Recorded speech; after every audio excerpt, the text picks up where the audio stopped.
Hola, buenos días, ¿cómo están? Esto es 3x7, el podcast de Caretas, tres periodistas, Valery Vázquez de Velasco, Enrique Chávez y quien les habla, Carlos Paredes, para analizar la semana que hoy concluye, una semana como todas las anteriores, intensa, llena de gestos políticos y, por supuesto, también novedades. Hay mucho de qué hablar. Empecemos por esta derrota inesperada de la selección peruana, que obviamente va a tener impacto en la economía peruana. Por supuesto, se había generado ahí una expectativa de un círculo virtuoso de la economía para reflotar en algo algunos sectores. Esto ya va a dejar de ser así, pero también va a tener un impacto político, sin duda. Había mucha expectativa del gobierno, había incluido el feriado para el partido, y algunos analistas coinciden en señalar que la anestesia, la distracción se puede ir y la gente se va a concentrar en los agudos problemas que estamos pasando, que obviamente son problemas de gobernabilidad, de gestión y problemas políticos también. El presidente Castillo ayer viernes decidió ir a la Fiscalía de la Nación a responder. Demoró 4 horas. Vamos a analizar qué significa esto en la narrativa presidencial que se inauguró el domingo pasado con una conversación, hay que decirlo, no se trataba de una entrevista periodística, una conversación con su contertulio, el señor Julio Navarro, que lo acogió en la Estimado Julio. televisión del Estado para hacerle algunas preguntas, ninguna repregunta, obviamente, parecía un media training en vivo, ¿no? Y de eso también vamos a conversar. Y por supuesto también de lo que está pasando en el Congreso de la República. Ha habido un pleno muy largo el día jueves, de amanecida, terminaron casi al alba, a las 5 de la mañana, y por supuesto se acerca la elección de la nueva junta directiva, que es muy importante en esta La nueva coyuntura, mesa. porque de ahí puede salir eventualmente el presidente interino de la República, si es que vamos en rumbo de coalición a la salida de Pedro Castillo y Dina Boluarte. Bueno, empecemos. Valery Vázquez de Velasco, ¿cómo viste esta entrevista? Algunos le llaman conversatorio en el Canal 7 del presidente Pedro Castillo con su anfitrión Julio Navarro. Mira, yo voy a juntar ahí los dos temas que has mencionado al principio. El tema del fútbol con esa entrevista es claramente un preámbulo a lo que se creía una victoria y que todos estábamos sintiendo, ¿no? Por presión de todas partes, de que podía el Perú tener ese punto extra de PBI a partir del triunfo, y el presidente evidentemente estaba con esa, supuestamente rompiendo el silencio, dando, ¿no?, la patadita de suerte, pero aparentemente era un poco salado el presidente, porque después de eso ya sabemos todo lo que pasó y todo lo que eso además significa, ¿no? Más allá de ver a los comerciantes en Gamarra con todas las camisetas y toda la mercadería comprada, el hecho de que pues realmente se había podido activar la economía y seguramente iba a ser un salvavidas gigantesco para Pedro Castillo mientras tanto. ¿Qué pasó en esa entrevista? Pues no pasó nada, ¿no? Pedro Castillo, como tú has dicho, parecía estar en un media training, malo, dicho sea de paso, porque cuando tú, en fin, me imagino que tratas de asesorar a alguien a que dé entrevistas, pues le das un poquito de caña, ¿no? Un poquito de dificultades para que justamente pueda tener algún tipo de reto, ¿no? Dijo muchas mentiras. Estuvo diciendo, por ejemplo, que todos los colegios estaban abiertos y que la educación estaba ya hacía mucho tiempo de manera presencial, y eso es completamente falso, ¿no? Entre otras decenas, yo diría, de frases hechas muy cómodas que al final de cuentas solamente han despistado más a los que no están enterados de lo que está haciendo el presidente. Así Si que, me no sé, permites, no lo sí. llamaría entrevista, ni siquiera. Si me permiten ahí, bueno, yo hablo pues, los trolls dicen que por la herida, no es por la herida. En realidad conozco mucho la institución TV Perú y sí me apena tremendamente ver cómo, porque siempre desde el periodismo somos un poco escépticos, ¿no? De lo que pueda desarrollarse en Canal 7, pero la evolución de la institución de la comunicación pública había sido bien importante en los últimos años. Carlos creo que también la pudo ver de cerca. Y es penoso porque a mí me tocó hacer, no sé, entrevistas a 4 o 5 presidentes. Para empezar, no se te ocurría ir a conversar con un ministro a que te marquen una agenda. Nunca. Yo llegaba, o el presidente de la República llegaba al estudio del canal, o tú en ocasiones puntuales sí ibas a Palacio, ¿no? Que es usual también, lo he hecho para caretas, pero de ninguna manera unas sesiones de masaje previas como las que se han visto. Pero más allá de lo que es evidentemente, conversaba con una ex alta autoridad del canal esta semana y me decía que la única forma iba a ser, si es que quieren recuperar la comunicación pública, que hagan un apagón y que vuelvan a empezar, ¿no? O sea, porque la credibilidad para lo que es precisamente, y el Canal 7 llega a cada rincón del país, ¿no? Ha sido muy, muy dura. Pero más allá del tema de las formas, yo me he quedado anonadado una vez más, no cesa mi capacidad de sorpresa con la incapacidad del presidente de la República. O sea, es penoso realmente. Había momentos incluso en que el interlocutor le hacía una pregunta, él no la entendía y claro, se la perdonaban y pasaban, pero con cosas absolutamente elementales. Y no ha deslindado de Juan Silva, no ha deslindado de los sobrinos, creo que lo hemos comentado antes acá, no ha deslindado de nadie, por supuesto, de Pacheco, de los prófugos que evidentemente lo pueden hundir. No hubo un deslinde claro y eso yo creo que no hay que perderlo de vista, ¿no? Y lo que yo me preguntaría, y no sé, Carlos, ahí tú qué opinión tienes, ahí devolviéndote un poco la pelota, es cuánto daño hace esto de miente, miente, que algo queda, o el hecho de no hablar y que aparezca tratando o haciendo como que habla, ¿no? Si realmente surte efecto para sus propósitos, para su estrategia. Yo creo que parece que lo está asesorando el enemigo, ¿no? Porque si tú querías romper este silencio profundo de más de 100 días, lo ha roto, pero de una manera pésima. Como dice Enrique, es evidente que ha habido una preparación, un media training. Cuando escuché unos días después al ministro Salas en un programa de televisión, traduciendo, interpretando al presidente, me dije, él ha sido el que lo ha preparado y el presidente no ha aprendido absolutamente nada de la narrativa que le habían hecho, ¿no? Es más, no hubo una sola repregunta, una sola, que pudiera dar pie a una explicación coherente del presidente, ¿no? Dijo cosas como que él no sabía mientras estaba dando esa entrevista, qué estaba haciendo su premier, por ejemplo, o su ministro Salas, que estaba al frente, porque llegó con Betsy Salas, con Betsy Chávez, el ministro Salas, 2 asesores más de Palacio, a la entrevista en el canal del Estado. Y otra cosa adicional, ¿no? Nos ha vendido la narrativa el ministro Salas, que cada vez está haciendo un papelón como escudero del presidente, que el señor Julio Navarro le tocó la puerta de su despacho y le dijo, ministro, por favor, hágame el gran servicio de interceder para que el presidente me dé una entrevista, pero solo pongo 2 condiciones, que sea en vivo y que sea en el canal. Imagínense, eso es ridículo, risible, anecdótico, hasta el paroxismo, ¿no? Igual Pero yo aquí te interrumpo, Carlos, porque yo creo que Salas al final sí transmite algo más que el presidente, en todo caso. Si bien puede ser un escudero que para las opiniones de vergüenza, hay también respuestas que da diciendo, bueno, ¿y entonces qué tipo de presidente querían? ¿Cómo tenía que hablar el presidente para ser aceptado? ¿No? pero Él desde su tiene posición también de una ministro de postura y Cultura, que yo creo que decir, es por ejemplo, interesante. que como el presidente es provinciano, Pero es que puede siguen tomarse esas con ese licencias discurso de Ese decir de discurso, victimización. Es un discurso de pero victimización puede puede ya estar no calando, no en nosotros, puede, pero no, puede estar seguramente, calando, porque esa es no, mi porque idea. tiene un 20% Castillo que todavía no lo abandona y seguramente van a ese núcleo duro, pero ese discurso de victimización ya es tan, digamos, 2021, porque, claro, acá estás hablando de, y volviendo al tema de fiscalía, de un caso que le está tocando a la puerta. Castillo lo han interrogado no solamente Pablo Sánchez, sino el fiscal Rojas. Durante más de 3 horas, él ha estado con 3 abogados y lo están interrogando por el caso Tarata.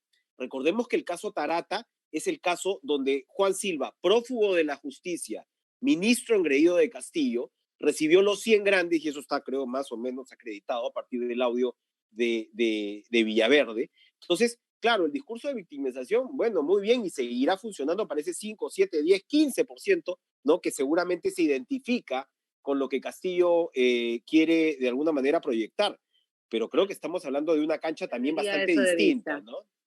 Y hablando ¿No? del interrogatorio del viernes en Fiscalía, no solamente son 100 grandes de Villaverde, Enrique, Uh-huh. hay Ujú. el mismo colaborador eficaz, Samir Villaverde, ha declarado que la otra colaboradora, Karelín López, entregó dinero en varias oportunidades, 50,000, 5,000 y hasta 2 millones de soles a través de Bruno Pacheco, porque recuerda que la licitación del puente Tarata 3 es de 232 millones de soles, ¿no? Ahí podemos hablar de una comisión, entre comillas, que es una vulgar coima de 5%, que es lo que se Uh-huh. suele cobrar desde la parte gubernamental, tiene cierta lógica, se condice con la realidad, porque obviamente han sido licitaciones absolutamente opacas. También podemos hablar de la compra del biodiesel, donde ha habido otra millonada y donde incluso se anuló una primera licitación y se volvió a elegir al mismo postor. Es decir, hay una serie de preguntas muy básicas que el presidente no está respondiendo y él hace exactamente lo contrario a lo que pregona en sus salidas públicas. Dice, voy a colaborar, y lo primero que hace su abogado Benji Espinosa es presentar una tutela de derecho para decir que es inconstitucional que la fiscalía lo empiece a investigar de manera preliminar, ¿no? Claro, Es justamente decir, lo que tendríamos que saber ahí, sí, dale Enrique, dale. No, hablando del doctor Benji, ¿no? Por si no se nos vaya a filtrar un video complicado acá, por favor. Hay que tener mucho cuidado. No, por Perdón, favor. nada, era un paréntesis. Interesante ese paréntesis. vamos, Valerie, quería decirnos algo. Mira, Sí. sí, lo que yo decía es que aparentemente, bueno, ya lo hemos visto antes, ¿no? El presidente Castillo tiene un discurso, él dice que no, que él va a colaborar, que va a ser transparente, pero en la otra mano tiene a su abogado pidiendo justamente con un recurso que él no siga involucrado en las investigaciones, ¿no? Que se anulen estas investigaciones. Entonces, interesante sería saber, y esto no se sabe todavía, qué pasó en esas 4 horas, ¿no? ¿Qué fue lo que Pedro Castillo hizo? Si fue como que respondiendo monosílabos, si fue diciendo sí, no, o si realmente, que por supuesto se duda, dio algún tipo de medio probatorio para colaborar con las investigaciones, porque hay que recordar que él en este caso no es un testigo, él es un investigado y él tendría que ser una especie de colaborador eficaz a la larga para realmente tener algún tipo de participación positiva como él dice que la va a tener, con esa transparencia y todas las veces que lo están citando, ¿no? Rarísimo sería que contradiga a Benji Espinosa, videos aparte, en sus declaraciones ante el Ministerio Público, ¿no? Lo más probable es que él, de alguna manera, esté obstruyendo a todo lo que tiene alrededor, ¿no? Eso quería Eso decir, quedó en Enrique, evidencia, perdóname. además, en la Comisión de Fiscalización del Congreso, que hasta en 3 oportunidades lo ha citado. El presidente no ha ido, no ha hecho uso de su prerrogativa como jefe del Estado de citarlos a Palacio de Gobierno para que vayan, simplemente no ha respondido. Y por eso, entre otras razones, es que ahora ha pasado de invitado o de testigo a calidad Testigo. de investigado también, ¿no? En el Congreso de la República. Y antes de pasar a lo que está pasando en el Congreso de la República, una pregunta que se me ocurre es, ¿y dónde está Aníbal Torres?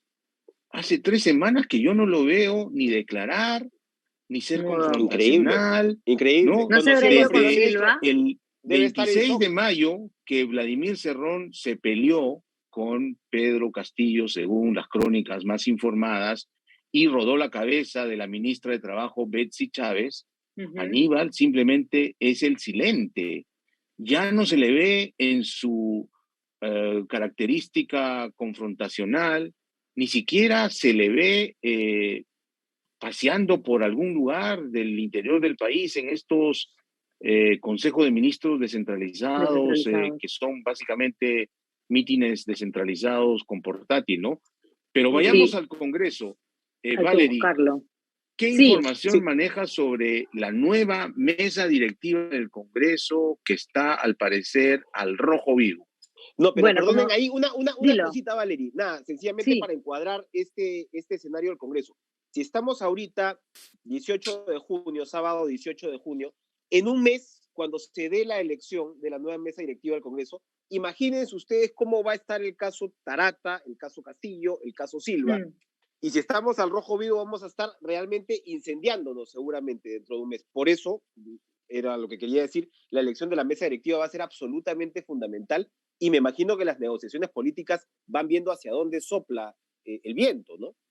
sí, yo la semana pasada hablé con el general Williams y me dijo que todavía las bancadas estaban reuniéndose por su cuenta, pero que no había habido conversaciones importantes entre distintas bancadas, sobre todo las que habían acordado. Pero yo creo que esta semana ya comenzaron a hablar, porque claro, vamos a recordar, hay un acuerdo donde varios grupos políticos deciden darle la presidencia a Acción Popular y por eso sale Mari Carmen Alba como presidenta este primer año. Para el segundo año, a quien le corresponde por número de congresistas, según la bancada, es a APP.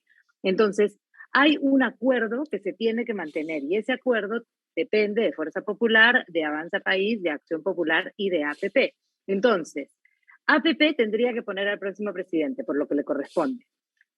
Avanza País está pidiendo que sea Echaíz o Quiabra, pero Acuña, la presidencia de APP, no quiere a Echaíz o a Quiabra.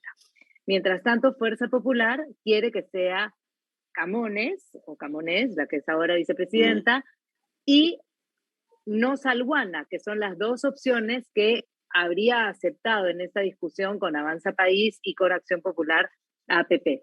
APP entonces tendría dos opciones ahorita, Salguana, las que está, digamos que tratando de presentar, o Lady Camonés, y al final Salguana está un poquito tachado. Entonces, Lady Camonés comenzaría a ser, digamos que, la presidenta, la próxima presidenta de la mesa directiva, pero como sería eso también la posible presidenta del país, si es que en algún momento se da la vacancia a Pedro Castillo, se están tratando de asegurar de cerrar en el acuerdo nuevo que a Lady Camonés se le pueda cambiar y que en el momento en que se tenga que claro, aplicar se la requiere. sucesión, Lady Camonés no sea necesariamente la presidenta. O sea, ahí O hay sea, un trabajo. a Lady no Me la he van a dejado dejar, entender porque es complicado. perfectamente, pero a Lady no la van a dejar ser la First Lady, entonces, o sea, No ella van a No, dejar para podría de ser la ser, nada. no, primera First Lady, presidenta no, la Lady, eventualmente, claro, por eso, la Lady, no, claro, no. interesante. Ahora, pero sería, tal como están las cosas, un mandato corto, el de Lady Camones, interesante. 9 meses, pues, ¿no? ¿Y qué hay con las nuevas Claro, si Sí, asume la bancadas? si es presidencia, que si no le asume dejan la la presidencia, sucesión, claro, claro, si no claro, le bueno, dejan, hasta lo que dure y hasta si se da la vacancia, ¿no? Puede ser Y un la año también, decisión porque de así Perú Libre, sigue que pasando el ahora tiempo. se llama la facción magisterial, la mini bancada de Bermejo, las otras bancadas que se han ido generando Perú por las renuncias Bicentenario. sucesivas, ¿qué tanto cuentan en esta negociación? ¿O sus votos simplemente ya son muertos y solo la oposición está viendo de juntar 66 votos? No, lo que pasa es que ellos tienen este acuerdo para la mesa que lograron y ese es el claro. acuerdo que van a tratar de respetar. Si ese acuerdo no se respeta, va a haber desde la oposición una mesa nueva que se va a tener que armar con condiciones varias y seguramente muy firmes. Pero hasta lo que entiendo es que quieren respetar el acuerdo. Y mientras tanto, seguramente va a haber otras listas. Y en esas listas entra Podemos Perú, por ejemplo, con Perú Bicentenario, que tienen 4 y 5 congresistas respectivamente, unirse y teniendo 9 pueden también hacer algún tipo de alianza con Perú Libre para otra lista en el caso de Julio. O sea, Julio va a arder en el Congreso, pero va a ser una No, locura pero esos Julio, acuerdos porque... Julio ya ardió después de la entrevista de la semana pasada. Sí, por supuesto, ya está incinerado, pero si hablamos del mes patrio, No lo pierdes podemos de decir vista, te veo. que un gran Saludos, porcentaje de Julio. congresistas quiere su mandato de 60 meses, ¿no? Además porque ya se han pedido préstamos Sin duda, ¿no? inmobiliarios y préstamos automotrices y no quieren fallar al No, sistema financiero, ¿no? allí hay hipotecas, allí hay efectivamente hay un sentimiento generalizado. Conversaba con alguien que está conversando con muchos congresistas, y claro, más allá de la impopularidad de los congresistas, etcétera, etcétera, hay gente en muchos casos, pues, de clase media, que viene de provincia, que efectivamente se ha endeudado, y ahí se abre un panorama interesante, ¿no? Se abre un panorama realmente interesante. Como decíamos la semana pasada, todavía lo de Dina Boluarte va a llevar un tiempo si es que llega a eso, y ahí hay un cubileteo que, bueno, yo creo que buena parte del interés nacional se va a trasladar al Congreso en las próximas semanas, ¿no? Por eso estas opiniones o iniciativas que parecen un poco descabelladas, como pagar una CTS a estos congresistas, o no una indemnización, una suerte de lucro cesante, para llamarlo en términos No es tan descabellado. económicos, No es. a veces no es tan descabellado No, en no el lo costo-beneficio para la gobernabilidad del país. Pero bien, Yo en todo ya se caso nos lo acabó veo el todavía tiempo. como muy adormecido, ¿ah? Así como todavía siento que Pedro Castillo va adormeciendo con su discurso y todavía no hay nada que cuaje en torno a la vacancia, yo creo que a la salida de Nos Vamos Todos, creo que tampoco. Y mientras más pasan los meses, más voy O sea, perdiendo la ¿tú crees sensación de que que se va quedando este gobierno? Yo no creo. Pero no bueno, cinco años, pero este, no creo que la salida sea como, Vamos a como ver, de tanto se repente no dice por el desde el Congreso, primer pero día, sí ¿no? por la Fiscalía de la Nación, que queda a unas cuadras de la Plaza Bolívar. Podría Y ser, la acusación ¿no? constitucional a Dina Boluarte de lo que no hemos hablado, ¿no? La han salvado de la moción de interpelación, pero básicamente porque tienen todas las fichas apuntadas en la acusación constitucional, ¿no? Perfecto, señores, no hay tiempo para más. Nuestros 21 minutos, como siempre, los esperamos el próximo sábado en 3x7. Que tengan buen fin de semana. Buen fin buen de fin de semana. semana. Chao. Gracias. Adiós. Chao.